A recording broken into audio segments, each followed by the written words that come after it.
پھر کچھ لوگوں میں یہ بات پھیل جاتی ہے کہ وہ دہشت گرد ہے اور وہ ایسا غائب ہوا کہ کوئی اسے پکڑ نہ سکا۔ پھر چند دن گزرنے کے بعد اسکول میں بم دھماکہ ہوتا ہے اور لوگ آپس میں باتیں کرتے ہیں کہ یہ دہشت گرد چند دن پہلے بھی کوشش کرتا رہا لیکن اس دن ناکام رہا، جبکہ آج اس اسکول کا چوکیدار اس دہشت گرد کے ساتھ مل گیا، اس لیے اسکول لگے ہوئے بم دھماکہ ہوتا ہے۔ میں کچھ اونچی جگہ سے کھڑے ہو کر اسکول کی عمارت دیکھ رہا ہوں جو اب گر چکی ہے، اس لیے جانی و مالی بہت نقصان ہوتا ہے۔ لوگ اسکول کی چاروں اطراف کھڑے ہیں، ان میں زیادہ بچوں کے والدین ہیں، بہت کم طلبہ ہیں جو زندہ ہیں۔ یہاں قیامت کا سا سما ہے۔ امدادی دستے اور ایکسیویٹر لاشوں کو نکالنے کے لیے بر وقت پہنچ جاتے ہیں۔ پولیس عام لوگوں کو کنٹرول کرتی ہے۔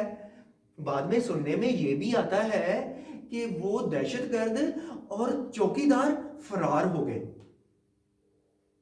پھر ایسے ہے، ان دنوں ہمارے ہاں ایک جرمن شخص اپنی گاڑی کھڑی کر کے گئے تھے۔ یہ گاڑی نسان اورون سفید رنگ کی تھی۔ اس گاڑی کو میں چلایا کرتا تھا۔ اس دن میں اکیلا ہی کسی کام سے وہ گاڑی لے کر نکلا تھا۔ آہستہ آہستہ میں مارگلہ ٹاور اسلام آباد پہنچ جاتا ہوں جو واقعی زلزلے سے گرا تھا۔ یہاں اسکول سے بھی زیادہ تباہی ہوتی ہے۔ یہاں لوگوں، امدادی دستوں کا بہت ہجوم ہے۔ ایکسیویٹر ملبے کو ہٹا رہے ہیں، امدادی دستے لاشوں اور زخمیوں کو ایمبولینس میں ڈال رہے ہیں۔ میرے پاس گاڑی ہے، میں نے چاہا کہ یہ گاڑی بھی لوگوں کی مدد میں استعمال ہو، جو ہے بھی ایمبولینس کی طرح۔ تھوڑی دیر رکنے کے بعد میں گھر واپس آ جاتا ہوں اور میں امی کو سارا تباہی کا واقعہ بتاتا ہوں۔ امی نے کہا، تیرے پاس گاڑی ہے تو ادھر لوگوں کی مدد کرنی تھی۔ میں نے کہا، میں نے چاہا کہ میں لوگوں کی مدد کروں لیکن کسی نے مجھ سے مدد نہیں لی۔ امی نے کہا، اچھا ٹھیک ہے۔ اس کے بعد ایسے ہے کہ میں گھر کی چھت پر پانی والی ٹینکی کے اوپر کھڑا ہوں۔ گرمی کا موسم ہے، شام کے 4-5 بجے ہیں۔ ہو سکتا ہے کوئی گڈی میں بھی لوٹ لوں، اور میں گڈیوں کو دیکھ رہا ہوں۔ ہماری چھت کافی اونچی ہے۔ راولپنڈی اسلام آباد واضح نظر آتا ہے جو پہاڑوں سے گرا ہوا ہے۔ اچانک میرے دل میں خیال آتا ہے، اگر ہمارے شہر میں زلزلہ آئے تو یہاں بھی کوئی نہیں بچے گا۔ میرے دیکھتے دیکھتے زلزلہ شروع ہو جاتا ہے اور یہ زلزلہ اس قدر شدید ہے کہ جیسے گرمی کے موسم میں ریت کے اوپر لو چلے تو لہریں اٹھتی ہیں، یہ اس قدر شدید ہے۔ اور کوئی بڑے سے کمبل کو زور سے اوپر نیچے دائیں بائیں ہلائے، ایسے سب کچھ غرق ہوتا جا رہا ہے۔ مکانات، پلازے ملیا میٹ ہوتے جا رہے ہیں۔ چیزوں کے گرنے ٹوٹنے کی ہلکی ہلکی آوازیں سنائی دیتی ہیں۔ تھوڑی تھوڑی تھر تھراہٹ بھی محسوس ہوتی ہے کیونکہ زلزلہ ابھی دور ہے، اور دھواں ایسے اٹھ رہا ہے جیسے بھٹے کا، لیکن اس دھوئیں کا رنگ مٹی جیسا ہے۔ میں نے کہا، میں چھت پر کھڑے ہو کر، پانی والی ٹینکی پر کھڑے ہو کر اس عذاب کو دیکھ رہا تھا۔ یہ رخ محسوس نہیں ہوتا کہ میں کب چرچ میں آیا اور شام کے بعد اندھیرا شروع ہو گیا۔ میں اسی چرچ میں آیا اور میں اس جگہ لیٹا ہوں جہاں ان دنوں شاعر بانی کا میز لگا ہے، اس کے آگے، اور